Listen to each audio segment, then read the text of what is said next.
What's up, guys? Welcome back to Phil's Project Car series. A lot has happened since I last talked to you guys. First of all, I drove the car, and it drove fine.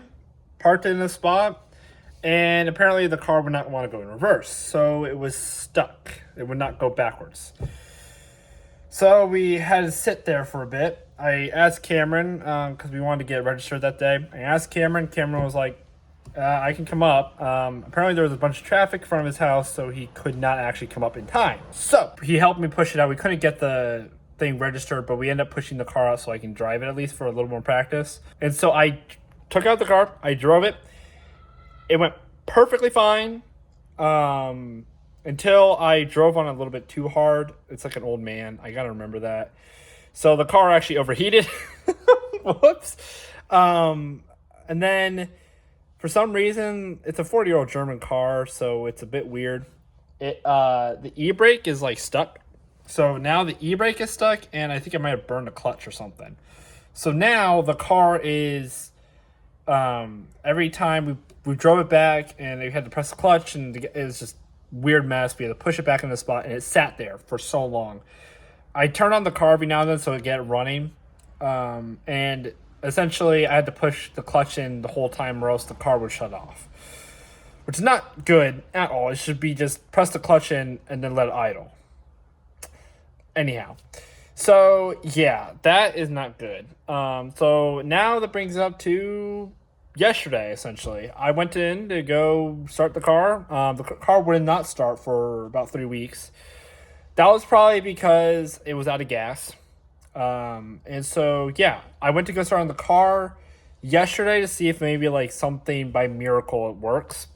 I went in and I noticed that this was in my car and my seats were all wet. Now, mind you, the roof is very, very, very, very dry on the inside. It's like sealed, except the trunk. The trunk gets wet, but that's a really easy fix and no lining in it at all. It's just metal, so it's not like anything is like ruined. But the roof is sealed to the main cabin, like right here. So I was like, okay, why is it all wet in here now? And then I saw this, which is my external fuel, which I can explain to you in a bit. This is what happened. Someone, I think, broke into my car. And mind you, the car, something faulty with the locks. I'll fix that. Don't worry, I'll fix it. And so essentially, I came in here, noticed that, and it looked like they were trying to hotwire it, and they ended up cutting the external fuel, so now the car's not getting any gas. And the whole interior is wet. So someone tried to hotwire my car and then they left it. So yeah, which means the car does not run. They basically killed my car because yeah, my fuel does not work now. So, but we'll go on a good note. And this is very good news. As you can tell, I am not in the same location. I'm not in my office. I'm not in any of that. So let me show you where I am. This is my garage that I'm working on here.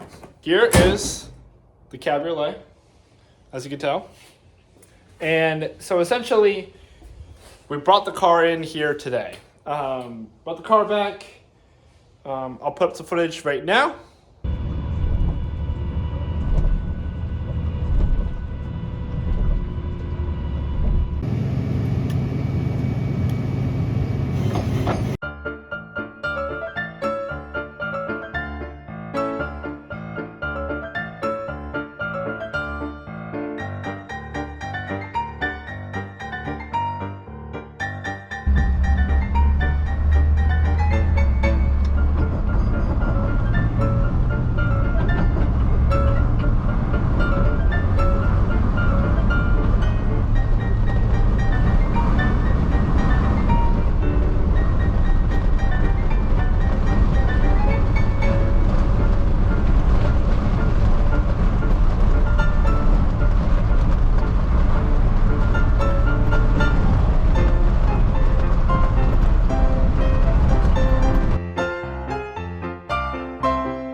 And so here's the car.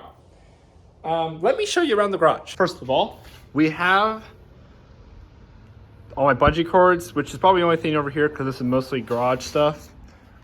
We have my license plate framed wall. Some license plates I collected over the years. We have a Volkswagen forum page, which I made a QR code of so I can ask them questions for the Cabriolet. Of course, got the lovely jack and the old tires and the trash can. So yeah, this is my little area for repairs and stuff. And that's actually a canoe seat that broke, and I kind of hung it up. It kind of looks cool. Yeah, so this is that little area. I also have, we're still working on organizing, so that's why this is there and this is there. But we also got 2 cabinets for tools. My grandfather used to work on cars, so I actually can now work on them with all these tools. We also have all the plugs if I need one for an extension cable, so many of them. Extra distributor wires, clipboard, tape, anything I really need. Fire extinguisher that's actually expired. I need to fix that. We got spare parts, bunch more tools. That's actually a gas welder, but I'm going to actually get a plasma one eventually. I got all my spare parts down here. These are all plumbing things. I got spare parts down here, more spare parts, some more shelves I'll probably put some more parts on, and oils and liquids and stuff. Up here is actually a school because I'm going to go for learning automotive technology at my college. So I'm actually going to learn from using these. These are probably my tools I'm going to use for school. Got some little stuff. And then I have my workbench, which is all my license plate frames. My grandfather used to work on cars, and I also got this idea from Doug DeMiro, so this was really cool. I got my speaker system with an echo, so I can ask him questions. Got my lovely car collection, which is nice. Then I got my workbench, which is also equally as nice. I organized all this. Got sandpapers, got nails. I got, I mean, honestly, anything. Pocket knives, gloves, anything. Down here, we got hitches, tarps, jack stands, bottle jacks. We got like 4 of those. We got some like dollies. These 2 saws are going to be moved eventually. We got this, which is that emergency starter kit, which I'll be using. And cleaning wipes and some other stuff and some records. Over on this side, we got shoes and normal stuff like a garage wood.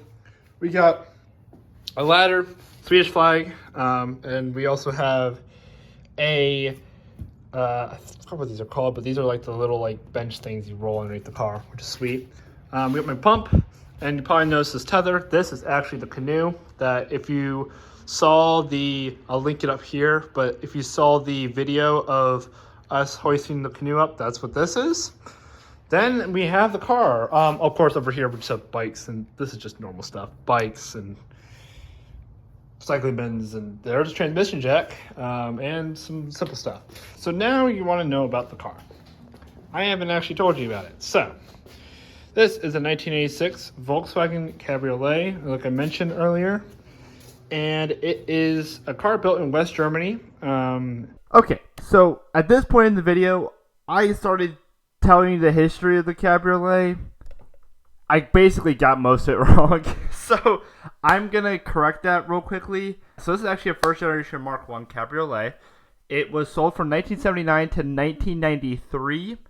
And then this is the weird part. After I was trying to research the second half of it, this was the weird part. So I went on to Volkswagen's newsroom page, and basically it's kind of a page where they share their history. Volkswagen's very much known for doing stuff like this. And this is the weird part. So there's the first generation. Like I said, like I'm mentioning, the first generation sold from 1979 to 1993 with various different things. Mine only having 1 headlight assembly, and the photo here is like 2 headlight assemblies, and some of them were very different with the flared fenders and being very much different with the 2-tone fenders. Some of them had 1 tone, like a white, a solid white, or a solid blue, or whatever.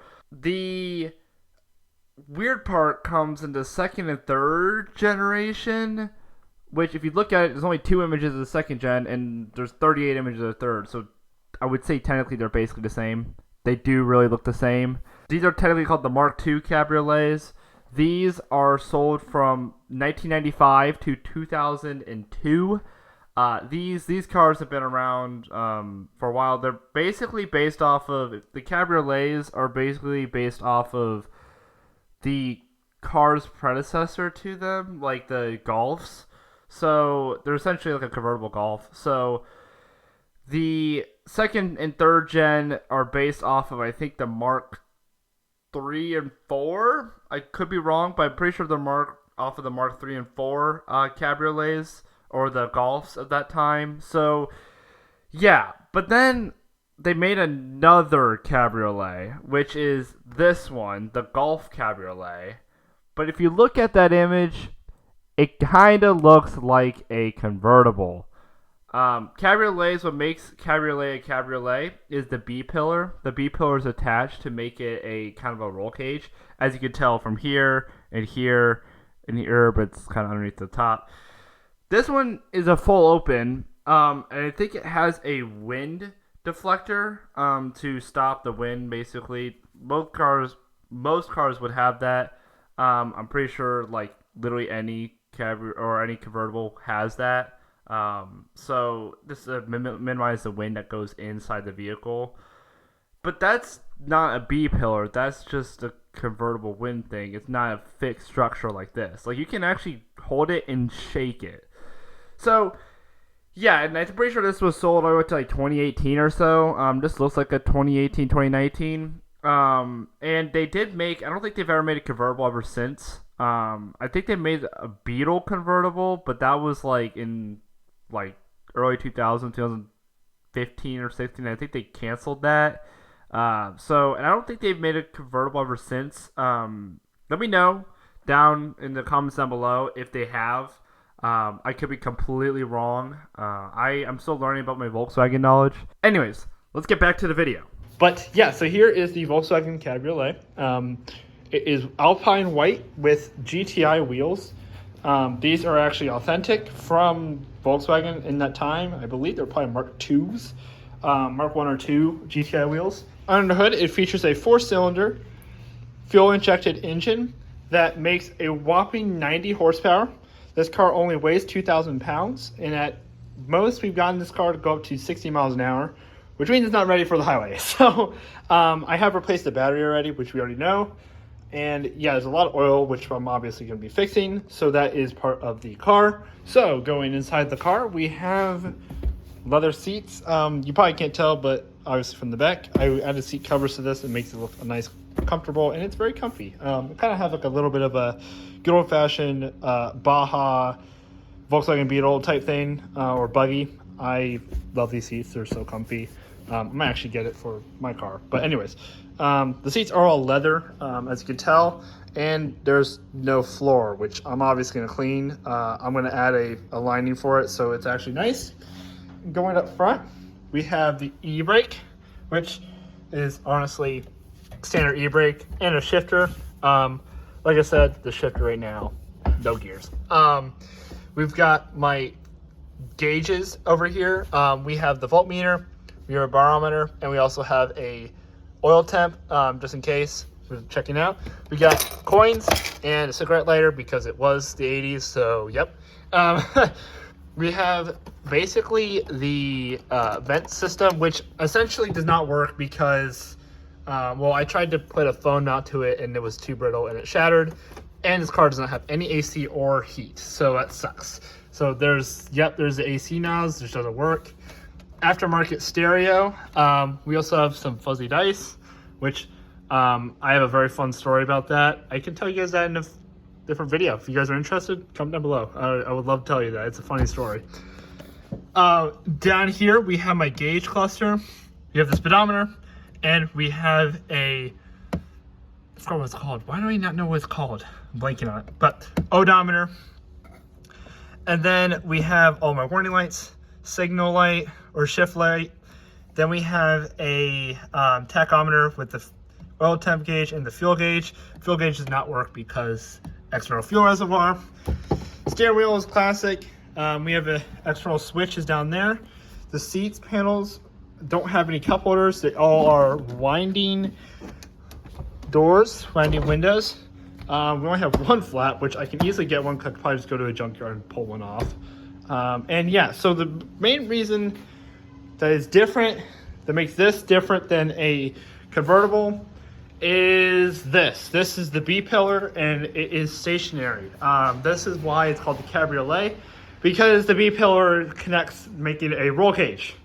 So that makes the Cabriolet, and as you can tell, I have to actually fix that because that is just easy. I think it just needs some screws and just put them in. So this is a car I'm gonna be working on for a while. I plan on doing a lot of work on it, so this will be very fun to work on. A lot of work. I mean, as you can tell, there's some rust on the sides and stuff like that. It is a little project car, so I'm gonna work on it, fix it up, make it run good, and yeah. So stay tuned. Please consider subscribing if you're interested in watching more of these videos. I plan on doing a whole series on this, as you can tell. And so, yeah, stay tuned. And I'll see you guys in a later video. Wait. Don't click off. Don't click off yet. This is not actually fully the end of the video. I actually asked my friend Colton to come up and see if he wanted to work on the car with me. And we actually got a lot done. We got the spark plugs fixed. We got the oil change done. And we fixed the shifter linkage. So now the car can actually run and shift correctly, and now the car is running strong. Here's a clip of that. But then this happened. So as you can tell, the battery kind of just went and it just died. So every time the car, now you have to jump it. He was saying that there could be a live wire. My friend Hendrix was also saying that there could have been something that's pulling the power a lot, or the alternator could be bad. So I will be checking that, and I'll let you guys know what has happened. But the car is running. I just got to fix the battery issue. There is a brand new battery, so I'm sure the battery is fine and not dead. It's just that something is drawing too much from the power. So yeah, stay tuned. Please consider subscribing if you are interested in more of my automotive repair or just any other challenges and stuff that my friends and I do. Please consider subscribing. Comment down below what I basically mentioned previously in the video. If I'm going to be honest, I completely forgot. So, stay tuned, and have a good one.